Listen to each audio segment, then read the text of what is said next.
Welcome back to Newfoundland aboard Arabella. Steve and Robin are still coming off the high of a 5-day trek across the cliffs through the inland fjords of Grossmoor National Park. But this week they'll come back down to earth again to get some critical things taken care of on the boat, now that summer has most certainly come to a close.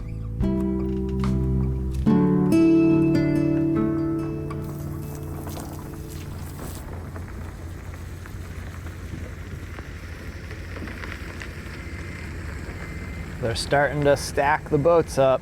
I would say every day, every other day, another boat gets hauled. Temps are dropping pretty quick.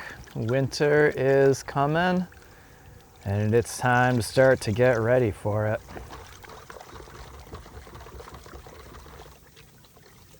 Sir. That's from your shoes. Yeah, those things were nasty.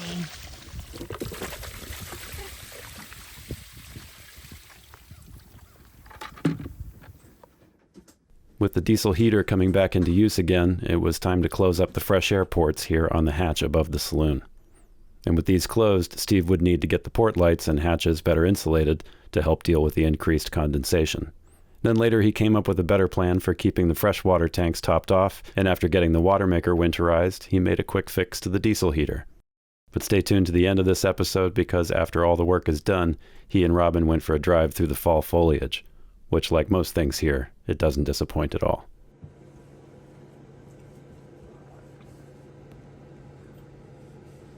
As the temps drop, the condensation is getting worse. Woke up getting dripped on this morning. You can see this is on the inside, not on the outside. Since we're going to be here for a while, I think it's time to get these hatches and portholes a little more insulated so we're not quite as drippy in here. But before getting the port lights better insulated for winter with some exterior window film, Steve got ready to take out the screens to protect them from a season of unnecessary moisture. It's not like there were many bugs for them to keep out anyway. So these screens have a metal ring here, and it's pressed pretty firmly in there. And I can't pull them out from the inside. So I'm gonna go to the outside with a little cedar board and a hammer. And we're gonna give all these just a little tap around the perimeter, and they should pop right out. And since I don't have anybody to catch them on the inside, I'm gonna leave this open enough that the screen can come out, but closed enough that it should hold the screen, or at least land it in the grab rail.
Sweet, I think that's gonna work well. All right, one down, many more to go.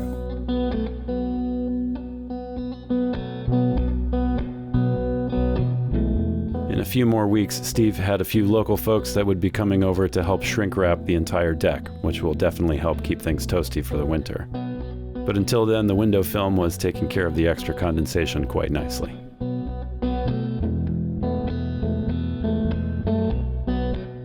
If they do decide to take Arabella out for one more sail or two this year, they won't be doing it in light winds. So Steve took advantage of a sunny day and brought the Code Zero sail up to the clubhouse to dry out in the sun, and folded it up for the season.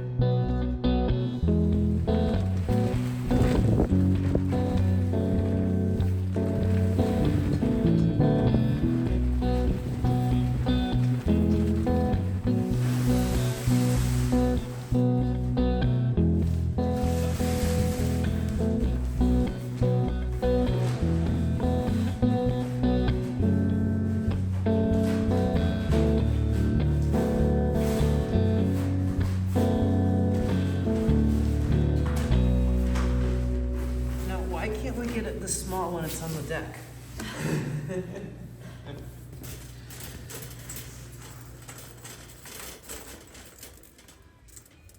I just went to the store and got some stuff to make the water tanks easier to fill.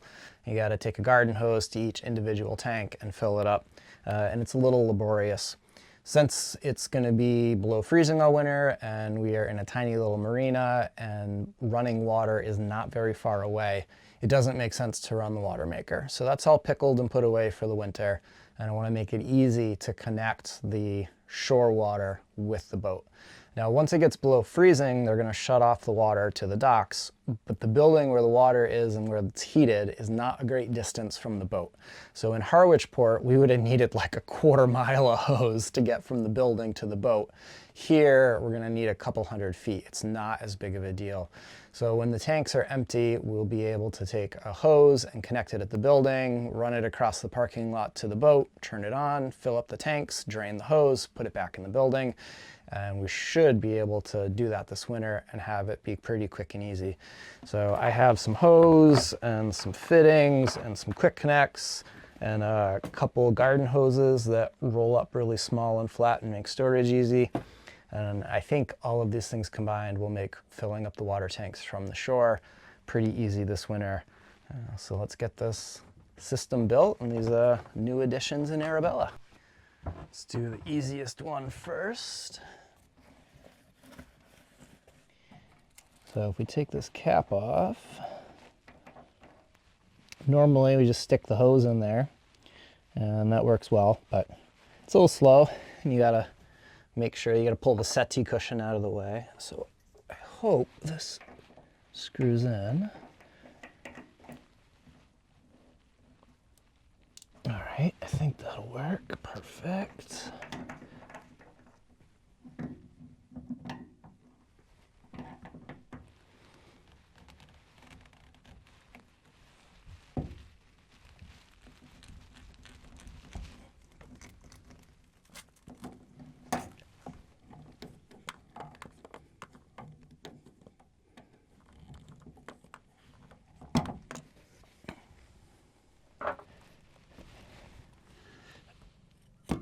Okay. This is our quick connect.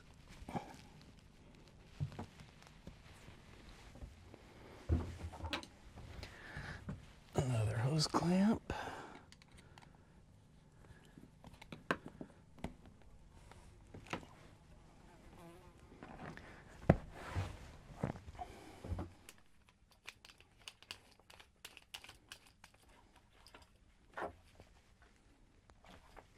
All right, so we can turn it on and off right here.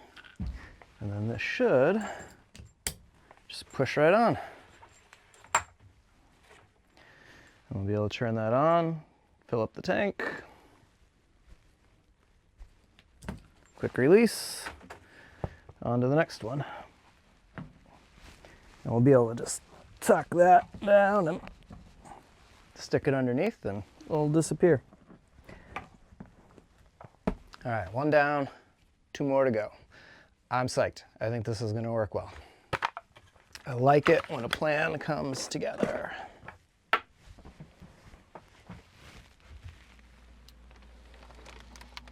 This is the fill plug in the head. As you can see, it's not the easiest to get to.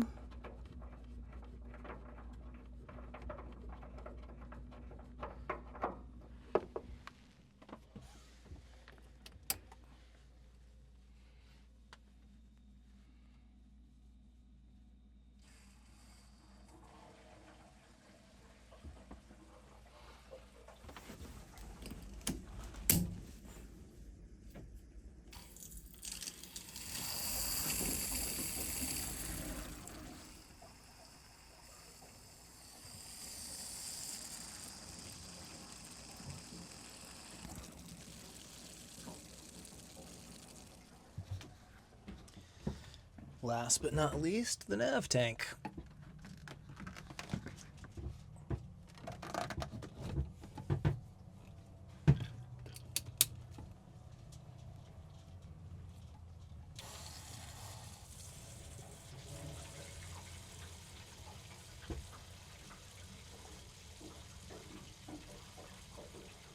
We're gonna put the water maker into storage for the winter, and by that I mean we're gonna essentially pickle it. So I've got our storage procedure instructions here, and we're gonna go through this and get the water maker situated for the next 6 months. The harbor here is going to freeze over to some degree or another depending on the winter. So having the water maker online and running it just doesn't make a lot of sense. It's just going to be better to pickle it and put it in storage for the winter. So step 1 is to do a freshwater flush, which it's time to do anyways. So we're going to turn our handle here from run up to flush. Turn that to off. Turn our pump on. And we've got freshwater discharge through the system, which is getting collected by our shower drain and getting pumped overboard. So what this is doing is just running fresh water from our tanks through the system. And we want to let this run for 3 minutes, and then we can go on to the next step. All right, our 3 minutes is up.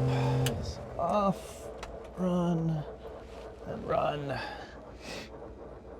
Step 2, disconnect the brine discharge hose from the Clark pump and replace with the brine service hose from your service kit. Lead the service hose to a bucket. All right, easy enough.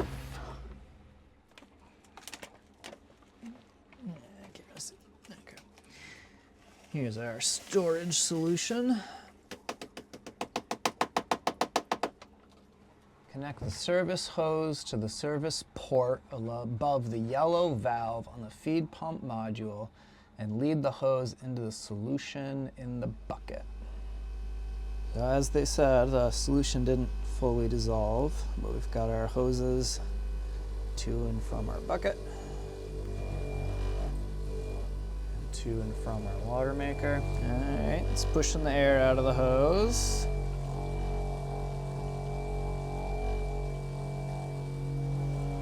All right, so we have a steady flow returning, which means it must be pulling it in.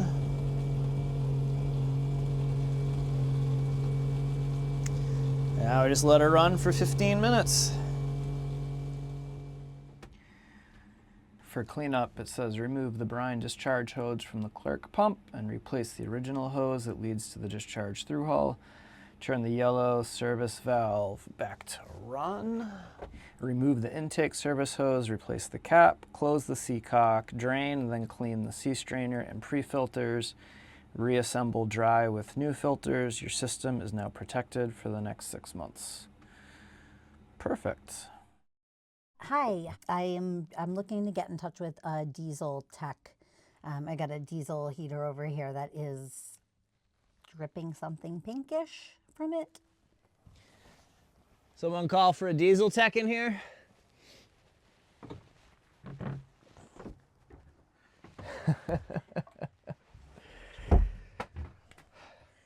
This is the overflow valve on the diesel heater. So if for some reason, say the fire were to go out and fuel kept coming through, this is where it would exit.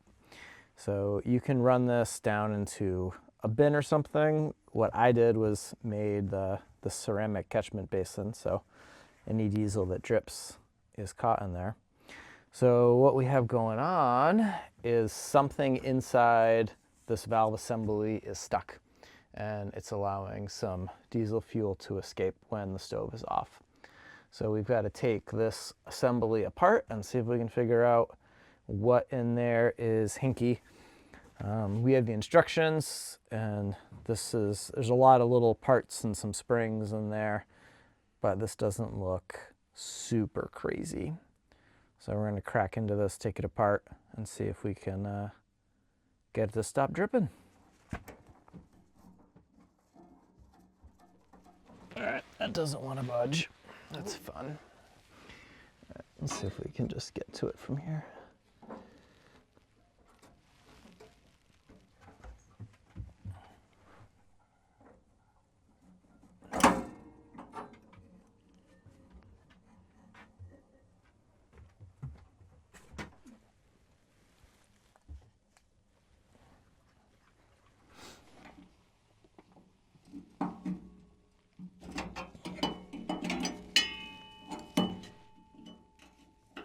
Jackpot.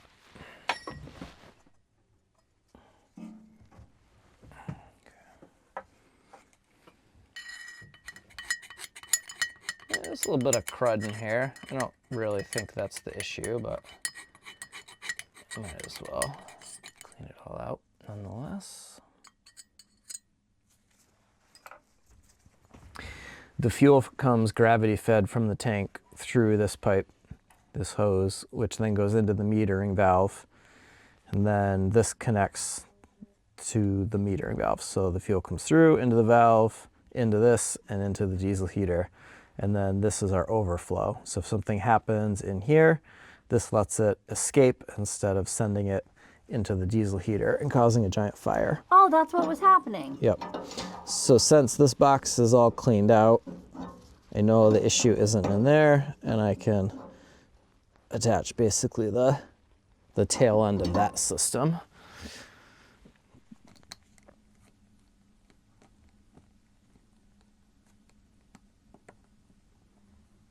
Come on. That O-ring looks fine. Yeah, nothing's standing out to me as particularly dirty or stuck or cause an issue.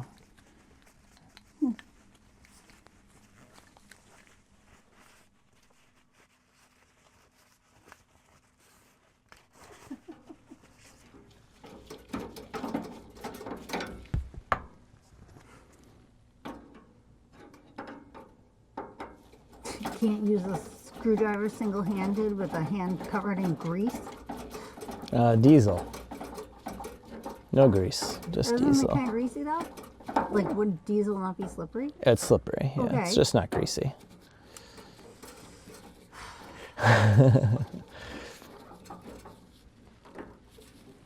Whatever light buildup he cleaned out must have done the trick. When he put it all back together, the drip stopped and the heater worked perfectly. With this week's to-do list pretty well ticked off, he and Robin peeled themselves away from work to take a drive that they had heard was beautiful any time of year, but is an extra special sight to see right now. So this drive starts here about in Cox's Cove and follows some dirt roads up past the lakes, a bunch of cabins, and loops back around towards Corner Brook. And we are down here with the boat in Curling just outside of Corner Brook. So I've had a bunch of people say that this is a really beautiful drive, and there are a whole bunch of snowmobile trails all up through here, and this is a place that we'll be exploring more this winter on skis. The fall foliage is supposed to be unbelievable. Let's go take a drive and check it out.